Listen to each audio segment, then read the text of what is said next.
نبی پاک صلی اللہ علیہ وسلم نے جس وقت کے ہجرت کرنا چاہی،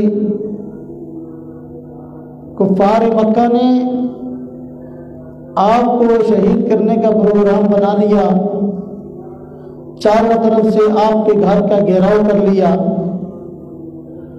تو آپ صلی اللہ علیہ وسلم نے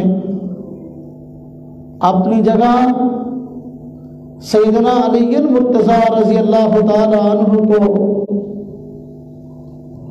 لٹا دیا کہ آپ میری جگہ پر آرام کریں۔ کفار کی امانتیں حضور نبی پاک صلی اللہ علیہ وسلم کے پاس موجود تھی۔ جو کفار آپ کی جان کے در پہ تھے اور آپ کو شہید کرنے کے چکر میں تھے، انہوں نے اپنی امانتیں حضور نبی پاک صلی اللہ علیہ وسلم کے پاس رکھوائی ہوئی تھی۔ آپ صلی اللہ علیہ وسلم نے کفار کی امانتیں سیدنا علی المرتضیٰ رضی اللہ عنہ کے سپرد فرمائیں اور خود ہجرت کا سفر فرمایا۔ اس واقعے سے بھی یہ بات سمجھ میں آتی ہے کہ سیدنا علی المرتضیٰ رضی اللہ تعالیٰ عنہ کا مقام اور مرتبہ حضور نبی پاک صلی اللہ علیہ وسلم کے ہاں بہت بڑا تھا، اور آپ صلی اللہ علیہ وسلم کے خاص ساتھیوں میں آپ کا شمار ہوتا تھا۔ ظاہر بات ہے کہ ایسی ڈیوٹی، ایسی ذمہ داری کسی خاص شخص کے سپرد ہو سکتی تھی۔ ابو بکر صدیق رضی اللہ عنہ کو آپ نے ہجرت کے سفر میں ساتھ لیا، حضرت علی المرتضیٰ رضی اللہ عنہ کو وہاں اپنی جگہ لٹا دیا اور کہا امانتیں لٹا کر پھر آپ بھی مدینہ آ جانا۔ حضرت علی رضی اللہ تعالیٰ عنہ آپ صلی اللہ علیہ وسلم کی جگہ پر اس ڈیوٹی کو انجام دیتے ہیں، پھر ہجرت کے سفر پر نکلتے ہیں۔ حضرت علی المرتضیٰ رضی اللہ تعالیٰ عنہ کی بہت سی فضیلتیں، بہت سی شانیں ہیں، عظمتیں ہیں۔ آپ کی عظمت یہ بھی ہے کہ حضور نبی پاک صلی اللہ علیہ وسلم کی سب سے چھوٹی لخت جگر حضرت سیدہ فاطمہ الزہرا رضی اللہ تعالی عنہا آپ کے نکاح میں تھی، تو آپ صلی اللہ علیہ وسلم کے سب سے چھوٹے داماد سیدنا علی المرتضیٰ رضی اللہ تعالی عنہ تھے۔ آپ صلی اللہ علیہ وسلم کی 4 صاحبزادیاں تھیں، تو سب سے چھوٹی صاحبزادی حضرت علی المرتضیٰ رضی اللہ تعالیٰ عنہ کے نکاح میں آئیں۔ اپنی صاحبزادی کا نکاح حضرت علی المرتضیٰ رضی اللہ عنہ سے فرمانا، یہ بھی حضرت علی المرتضیٰ رضی اللہ تعالیٰ عنہ کی خاص فضیلت اور عظمت ہے۔ ہمارے معاشرے میں آج بھی یہ سلسلہ ہے کہ اگر کوئی بندہ اپنی بچی کا کہیں نکاح کرنا چاہتا ہے، اپنی بچی کی کہیں رشتہ داری کرنا چاہتا ہے، تو داماد اپنی نظروں میں سب سے اچھا چلتا ہے۔ بڑی توجہ کے ساتھ دیکھ بھال کے بعد، بڑی چھان بین کے بعد، بڑی تحقیق کے بعد اپنے لیے داماد کا انتخاب ہوتا ہے، کیونکہ بندہ سمجھتا ہے کہ بھئی بیٹی میری عزت ہے اور میں اپنی عزت کو کسی عزت والے گھرانے میں، عزت والے خاندان، عزت والے شخص کے سپرد کروں۔ حضور نبی پاک صلی اللہ علیہ وسلم صاحب عزت و مقام و مرتبہ تھے۔ آپ نے سیدنا علی المرتضیٰ رضی اللہ تعالیٰ عنہ کو کردار کے اعتبار سے، گفتار کے اعتبار سے، رہن سہن کے اعتبار سے، معاملات کے اعتبار سے بہترین شخص شمار کیا۔ اس لیے آپ نے اپنی بیٹی سیدہ فاطمہ الزہرا رضی اللہ تعالی عنہا کے ساتھ فاطمہ الزہرا رضی اللہ عنہ کو نکاح میں دے دیا۔ تو یہ حضرت علی المرتضیٰ رضی اللہ تعالی عنہ کی فضیلت ہے کہ آپ صلی اللہ علیہ وسلم کے داماد ٹھہرے۔ آپ اللہ تبارک و تعالیٰ نے حضرت علی المرتضیٰ رضی اللہ تعالی عنہ کو بہت سی خصوصیات سے نوازا ہے۔ تو آپ کا داماد ہونا بھی ایک بہت بڑی فضیلت کی بات ہے۔ آپ صلی اللہ علیہ وسلم نے حضرت سیدنا علی المرتضیٰ رضی اللہ تعالی عنہ کی خاص تربیت فرمائی تھی۔ اس تربیت کے نتیجے میں حضرت علی المرتضیٰ رضی اللہ تعالی عنہ تقویٰ کے پرہیزگاری کے پہاڑ تھے، اور زہد اور دنیا سے بے رغبتی آپ کے اندر کوٹ کوٹ کے بھری ہوئی تھی۔ بہت مرتبہ ایسا ہوا آپ اور آپ کے خاندان والے کئی کئی دن تک فاقے کاٹتے رہے۔ ایک مرتبہ ایسا ہوا حضرت سیدنا حسین رضی اللہ تعالی عنہ اور حضرت سیدنا حسن رضی اللہ تعالی عنہ بیمار ہو گئے اور کافی دیر بیمار رہے۔ حضرت فاطمہ الزہرا رضی اللہ عنہ سیدنا علی المرتضیٰ رضی اللہ تعالی عنہ نے یہ منت مان لی کہ ہمارے صاحبزادے صحت مند ہو جاتے ہیں تو ہم 3 روزے رکھیں گے۔ چنانچہ اللہ تبارک و تعالیٰ نے حضرت سیدنا حسن رضی اللہ عنہ اور حضرت سیدنا حسین رضی اللہ عنہ کو شفا عطا فرمائی، ٹھیک ہو گئے۔ تو اللہ تبارک و تعالیٰ نے جب ان کو شفا عطا فرمائی تو اپنی نظر کے مطابق حضرت سیدنا علی المرتضیٰ رضی اللہ تعالی عنہ نے اور آپ کے گھر کے تمام افراد نے 3 روزے رکھنے چاہے۔ آپ کی باندھی حضرت فضہ تھی، انہوں نے بھی 3 روزوں کی نیت مانی تھی، تو سب افراد نے روزے رکھنے چاہے۔ چنانچہ پہلے دن روزہ رکھا حضرت علی المرتضیٰ رضی اللہ عنہ نے بھی، حضرت فاطمہ نے بھی، باندھی حضرت فضہ نے بھی، حضرت حسن حضرت حسین رضی اللہ عنہما نے بھی روزہ رکھا۔ اب جب شام کو افطاری کا وقت قریب آیا تو اس سے پہلے حضرت فاطمہ الزہرا رضی اللہ تعالی عنہ نے بتایا کہ گھر میں کھانے کے لیے کوئی چیز نہیں ہے، افطاری کے لیے کوئی چیز لائیں۔ حضرت علی المرتضیٰ رضی اللہ تعالی عنہ دن کے وقت انتظام کر کے کچھ کھانے کے لیے اناج لائے۔ چنانچہ حضرت فاطمہ رضی اللہ تعالی عنہ نے روٹی پکائی۔ شام کو جب کھانے کا وقت آیا سب حضرات کے سامنے ایک ایک روٹی موجود تھی، تو افطاری کا وقت قریب ہوا تو دروازے پہ دستک ہو گئی، اور دروازے پہ دستک دینے والے نے کہا اللہ کے لیے کچھ دو، کئی دن سے بھوکا ہوں، مسکین ہوں، کھانے کے لیے کوئی چیز نہیں ہے۔ تو حضرت علی المرتضیٰ رضی اللہ تعالیٰ عنہ نے روٹی کھائی اور مسکین کو دینا چاہی۔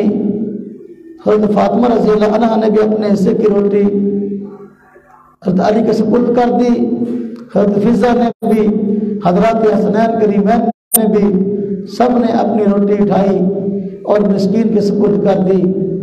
تو یہ سارے دن کا روزہ رکھا، شدید بھوک تھی، لیکن بھوک کے باوجود اپنے پیٹ کو نہ دیکھا بلکہ دوسرے مسلمان کی ضرورت کو ترجیح دی۔ اللہ پاک نے قرآن کریم کے اندر مومنین اور صحابہ کرام کی خاص طور پہ صفت بیان کی ہے، وَيُؤْثِرُونَ عَلَىٰ أَنفُسِهِمْ وَلَوْ كَانَ بِهِمْ خَصَاصَةٌ، کہ وہ اپنے اوپر دوسروں کو ترجیح دیتے ہیں، خواہ اپنی کتنی ہی ضرورت اور مجبوری کیوں نہ ہو، دوسروں کی ضرورت کو ترجیح دیتے ہیں، ان کی ضرورت کو پورا کرنے کی کوشش کرتے ہیں۔ اسی کا مظاہرہ ہوا حضرت علی رضی اللہ تعالیٰ عنہ، حضرت فاطمہ، حضرت فضہ، حضرت حسنین کریمین رضی اللہ تعالیٰ عنہ سب نے قربانی دے کر سارا دن روزہ رکھا تھا، لیکن اپنے حصے کی روٹی مسکین کے سپرد کر دی اور خود پانی کے گلاس سے روزہ افطار کیا۔ یہ حضرات کا مقام اور مرتبہ ہے کہ دنیا سے بھی انتہائی بے رغبتی ان حضرات کے اندر موجود تھی۔ پہلا روزہ اس طرح پانی کے ساتھ افطار کیا، دوسرا روزہ پھر رکھا، پھر شام کو افطاری کا وقت آیا تو دروازے پر دستک ہو گئی. سب حضرات کے سامنے اپنے اپنے حصے کی روٹی تھی. تو دروازے پر دستک دینے والے نے کہا کہ میں یتیم ہوں اور کئی دنوں سے بھوکا ہوں, کھانے کے لیے کوئی چیز موجود نہیں تھی, اس لیے آپ حضرات کے پاس آیا ہوں. اور آپ لوگوں کے پاس کوئی بندہ آئے تو خالی ہاتھ نہیں جاتا, اللہ کے نام پہ کچھ دیا جائے. حضرت علی المرتضیٰ رضی اللہ تعالیٰ عنہ, حضرت فاطمہ رضی اللہ عنہا, حضرت فضہ جو باندھی تھی, حسنین کریمین, سب نے اپنے اپنے حصے کی روٹی پھر دوسرے دن بھی اٹھائی اور وہ روٹی اٹھا کے اس کے یتیم کے سپرد کر دی. دوسرے دن پھر پانی کے گلاس روزہ افطار کیا, سارا دن پھر بھوک کاٹی اور روزہ اسی حالت میں افطار کیا. خود بھوکے رہ گئے لیکن دوسرے مسلمان کی ضرورت کو پورا کیا. 3 روزوں کی منت مانی تھی, تیسرا روزہ پھر رکھا, گلاس پانی سے روزہ رکھا ہے. افطاری کے وقت پھر حضرت علی رضی اللہ تعالیٰ عنہ سے علی رضی اللہ تعالیٰ عنہ کوشش کر کے کچھ اناج گھر لائے اور حضرت فاطمہ روٹی پکائی. افطاری کا وقت آیا, پھر دروازے پہ دستک ہوگی. تیسرے دن بھی اللہ پاک کی طرف سے آزمائش ہوتی ہے اللہ والوں پر. تیسرے دن پھر دستک ہو گئی اور دروازے پہ دستک دینے والے نے کہا کہ میں قیدی ہوں اور قید سے چھوٹ کر آیا ہوں, کئی دن سے بھوکا ہوں, کھانے کے لیے کوئی چیز نہیں تھی, اس لیے آپ کے دروازے کا رخ کیا. اور آپ کے دروازے پہ کوئی بندہ آتا ہے تو خالی ہاتھ نہیں جاتا, تو مجھے کھانے کے لیے کچھ دیا جائے.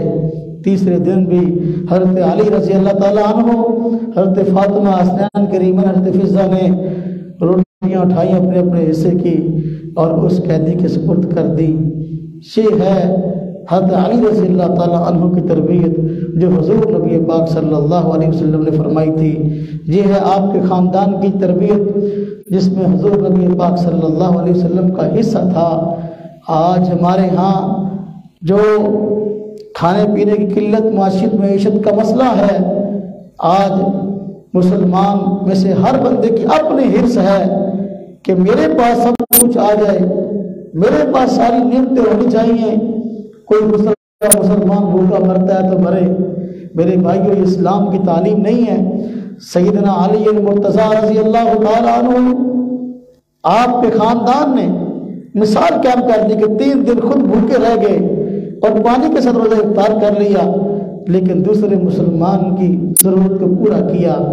یہ اسوہ بہترین نمونہ ہے, بہترین اسوہ ہے. لہذا اس کی پیروی کی ضرورت ہے. حالات کتنے ہی خراب کیوں نہ ہوں, ایک مسلمان کو دوسرے مسلمان کے دکھ اور درد کا احساس ہونا چاہیے. سیدنا علی المرتضیٰ رضی اللہ عنہ کے بہت سے فضائل اور مناقب ہیں. حضرت علی رضی اللہ تعالیٰ عنہ کی یہ فضیلت بھی ہے کہ آپ چونکہ حضور نبی پاک صلی اللہ علیہ وسلم کے داماد تھے, اور میں نے پہلی بات عرض کی ہے کہ بندہ اپنے لیے داماد ہر بندے کو نہیں چنتا, معاشرے میں اس فرد کو چنتا ہے جس کو بندہ بہترین خاندان کے اعتبار سے, اخلاق کے اعتبار سے, کردار کے اعتبار سے بہترین خیال کرتا ہے.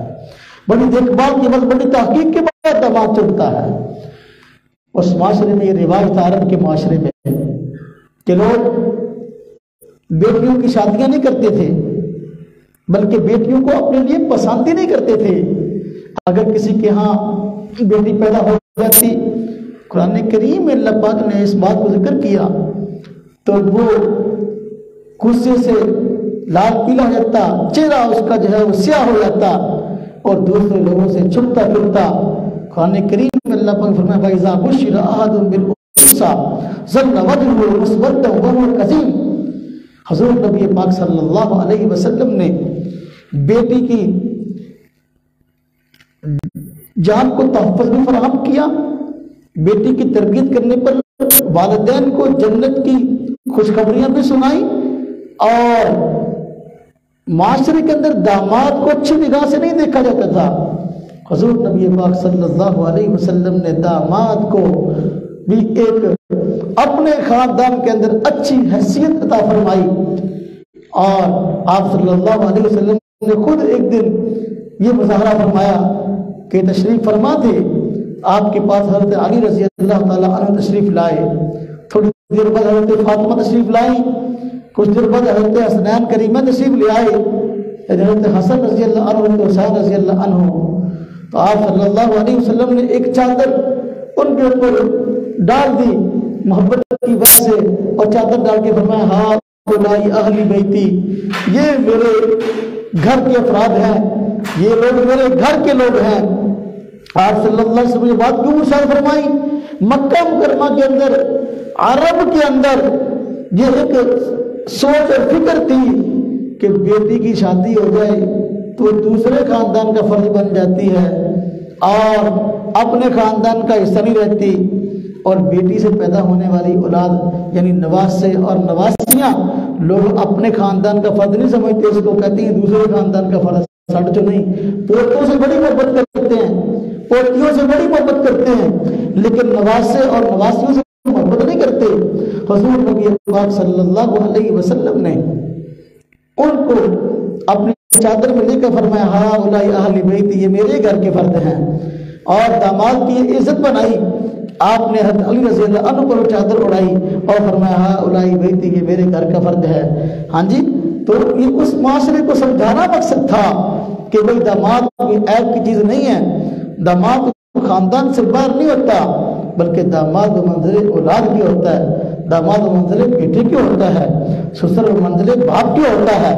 آپ صلی اللہ علیہ وسلم نے معاشرے کے اندر داماد کو بھی عزت دی، بیٹی کو بھی عزت دی، نواسے اور نواسے کو بھی عزت دی، اور آپ صلی اللہ علیہ وسلم نے امر فرمایا ہاں اولائی اہل بیتی۔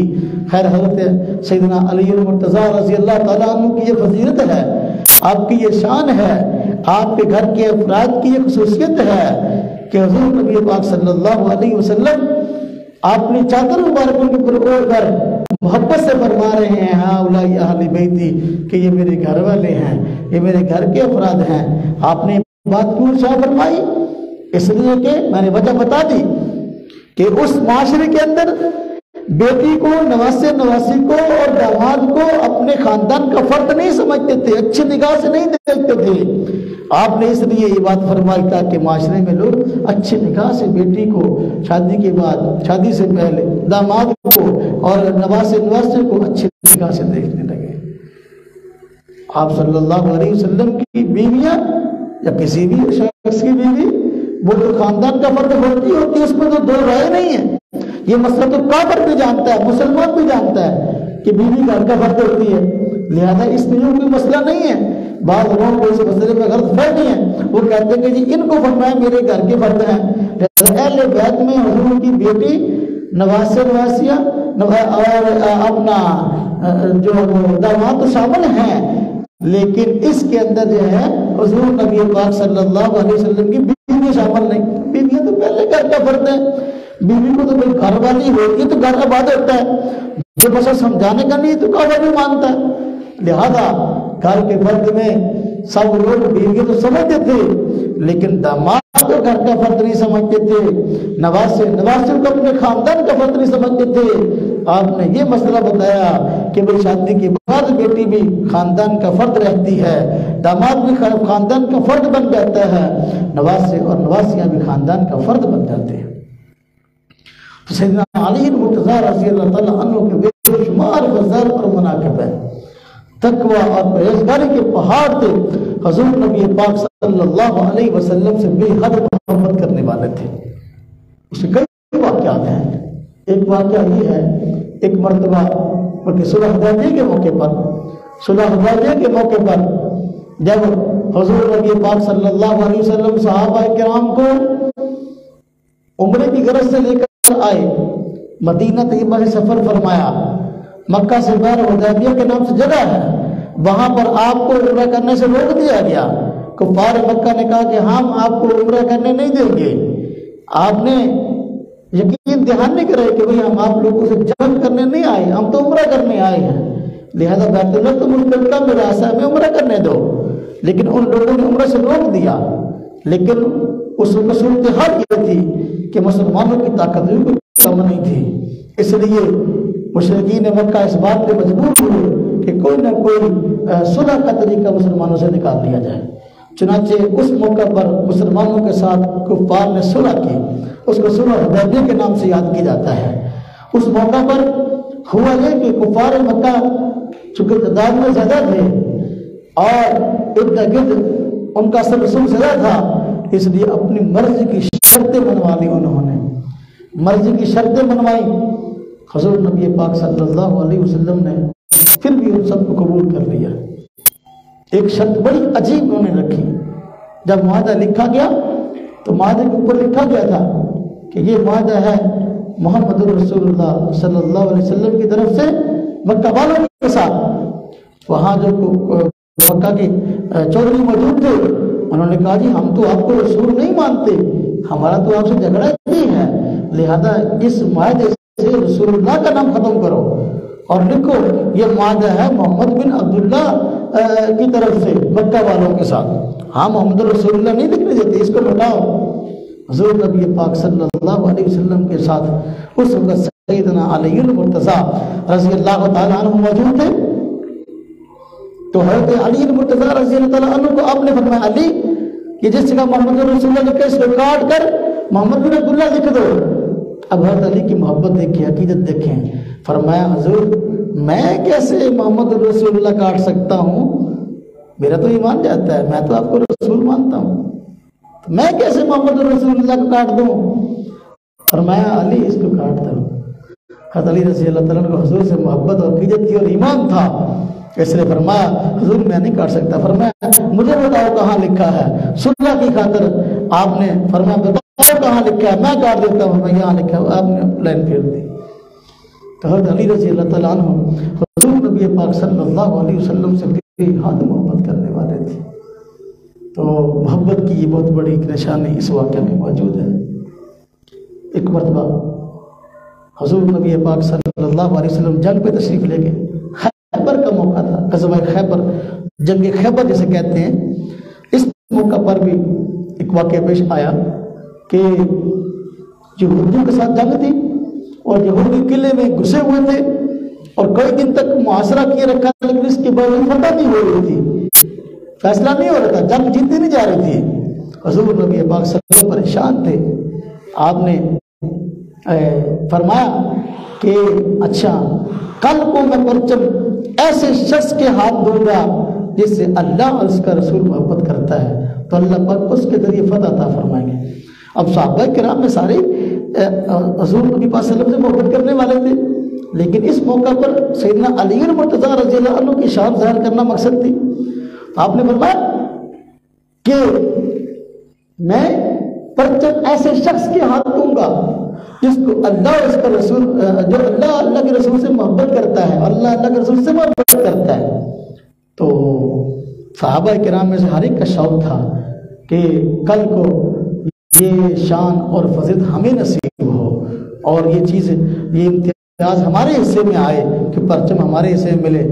تو لیکن حضور نبی پاک صلی اللہ علیہ وسلم نے اگلے دن صحابہ کرام سے فرمایا کہ علی المرتضیٰ رضی اللہ عنہ کہاں ہے؟ صحابہ کرام نے بتایا کہ جی ان کی تو آنکھ میں بہت تکلیف ہے، اشوب چشم کا مسئلہ ہے، آنکھ سے مسلسل پانی بہ رہا کا مسئلہ ہے، فرمایا ان کو بلاؤ۔ حضرت علی المرتضیٰ رضی اللہ تعالیٰ عنہ کو بلایا گیا تو حضور نبی پاک صلی اللہ علیہ وسلم نے فرمایا کہ علی کیا بات ہے، نظر نہیں آ رہے؟ فرمایا کہ حضور میرے آنکھ میں تکلیف ہے جس کی وجہ سے بڑا پریشان ہوں۔ فرمایا کہاں ہے؟ تو انہوں نے ہاتھ لگایا، آپ صلی اللہ علیہ وسلم نے اپنا لعاب مبارک اس طرح انگلی سے لگایا اور آپ کی آنکھ پہ اس طرح لگا دیا، اللہ تبارک و تعالیٰ نے اس آنکھ فوراً ٹھیک کر دیا اور آنکھ جو ہے وہ بہترین ہو گئی، پہلے سے زیادہ جو ہے وہ کہنے گئے شفا والی، پہلے سے زیادہ جو ہے وہ صحت والی ہو گئی۔ حضور نبی پاک صلی اللہ علیہ وسلم نے حضرت علی المرتضیٰ رضی اللہ تعالیٰ عنہ کے ہاتھ میں پرچم دیا تو چنانچہ جنگ ہوئی، اللہ تبارک و تعالیٰ نے مسلمانوں کو فتح عطا فرمائی۔ وہ جو مرحب تھا ان کا بڑا سپہ سالار تھا ان کا یہودیوں کا، حضرت علی رضی اللہ تعالیٰ عنہ نے ایک ہی بار میں اس کے دو ٹکڑے کر کے جو ہے نا اس کو پھینک دیا۔ حضور نبی پاک صلی اللہ علیہ وسلم کی نظر میں سیدنا علی المرتضیٰ رضی اللہ تعالیٰ عنہ بھی خاص اہمیت رکھتے تھے۔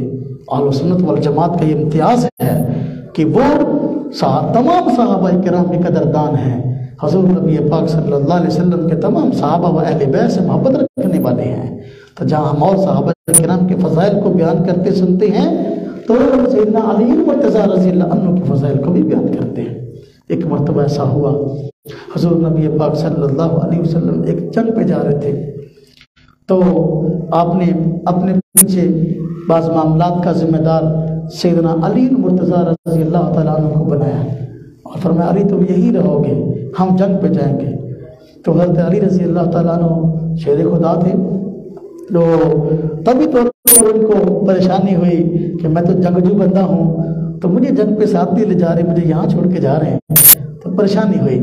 اور حضرت نبی پاک صلی اللہ علیہ وسلم سے اس پریشانی کو ذکر کیا، فرمایا حضور میں تو پریشان ہوں کہ یہاں عورتوں اور بچوں کے ساتھ آپ مجھے چھوڑ کے جا رہے ہیں، مجھے آپ جنگ پہ ہی لے جا رہے ساتھ، تو میں چاہتا ہوں میں بھی جنگ پہ جاؤں۔ آپ نے فرمایا علی کیا تو اس بات سے خوش نہیں کہ میں تجھے یہاں ذمہ دار بنا کے جا رہا ہوں معاملات کا؟ فرمایا انت منی بمنزلتی ہارون من موسیٰ، تیری مثال میرے سامنے اس طرح ہے جس طرح کہ حضرت موسیٰ کی حیثیت تھی حضرت ہارون کے مقابلہ، حضرت ہارون کے ساتھ۔ تو حضرت موسیٰ علیہ السلام کوئی طور پہ گئے تھے، اللہ تبارک و تعالیٰ نے وہاں کچھ جو ٹھہرنے کا حکم دیا تھا، تو اپنے پیچھے ذمہ دار بنا کر حضرت ہارون علیہ السلام کو گئے تھے۔ تو دیکھو حضرت ہارون اور موسیٰ کے نائب بن کے وہاں رہے، آپ یہاں موجود ہیں مدینہ میں، آپ کی بعض ذمہ داریاں ہیں، تو میں آپ کو اپنے پیچھے ذمہ دار بنا کے جا رہا ہوں، تو یہ اس میں آپ کی کوئی حد تک اور توہین تو نہیں ہے۔ تو یہ حضرت علی رضی اللہ تعالیٰ عنہ کی خاص فضیلت اللہ تبارک و تعالیٰ نے یہ بیان فرمائی ہے کہ اپنا قرآن کریم میں تو تمام صحابہ کے فضائل ہیں نا جی۔ تو اب دیکھیے حضرت علی رضی اللہ تعالیٰ عنہ کی حضور صلی اللہ علیہ وسلم نے یہاں بیان فرمائی کہ آپ کی مثال میرے ساتھ اس طرح ہے جس طرح کہ حضرت ہارون کی حضرت موسیٰ کے ساتھ۔ لیکن یہاں ایک شبہ ہو سکتا تھا، ایک سوال پیدا ہو سکتا تھا، دل میں وسوسہ آ سکتا تھا کہ بھائی حضرت موسیٰ علیہ السلام نبی تھے اور ان کے نائب حضرت ہارون بھی نبی تھے، تو کیا آپ نے فرمایا تیری مثال میرے ساتھ اس طرح ہے جس طرح کہ حضرت موسیٰ کی مثال، حضرت ہارون کی مثال حضرت موسیٰ کے ساتھ؟ تو حضرت موسیٰ تو نبی تھے، حضرت ہارون بھی نبی تھے، تو کیا ادھر آپ صلی اللہ علیہ وسلم نبی ہیں تو کیا حضرت علی بھی نبی ہیں؟ یہ شبہ دل میں آ سکتا تھا۔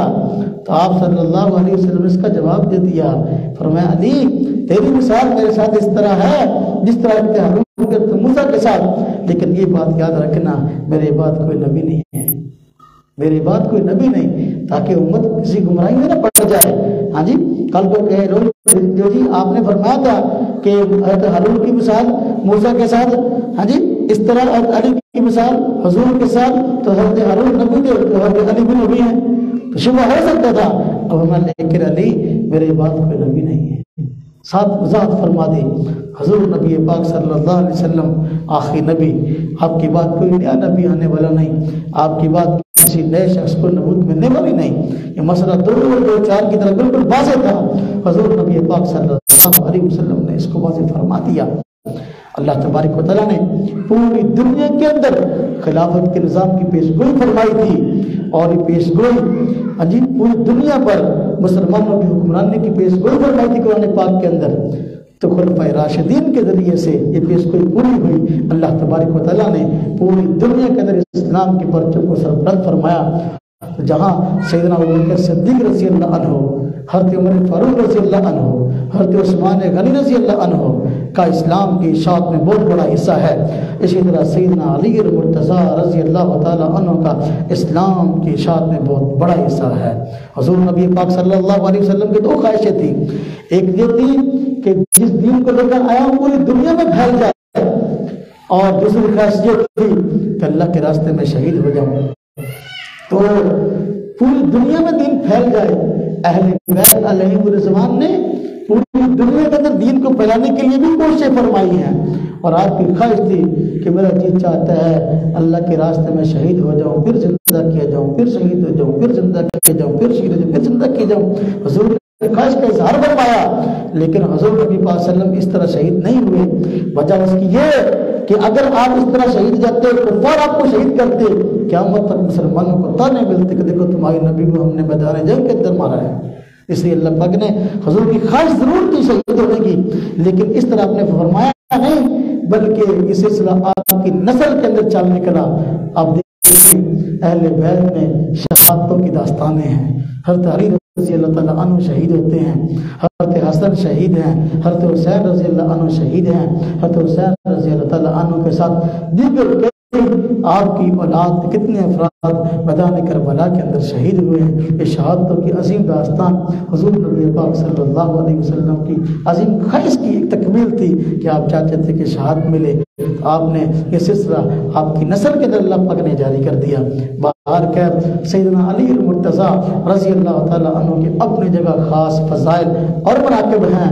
اہل سنت والجماعت جس طرح صحابہ کرام کے قدردان ہیں،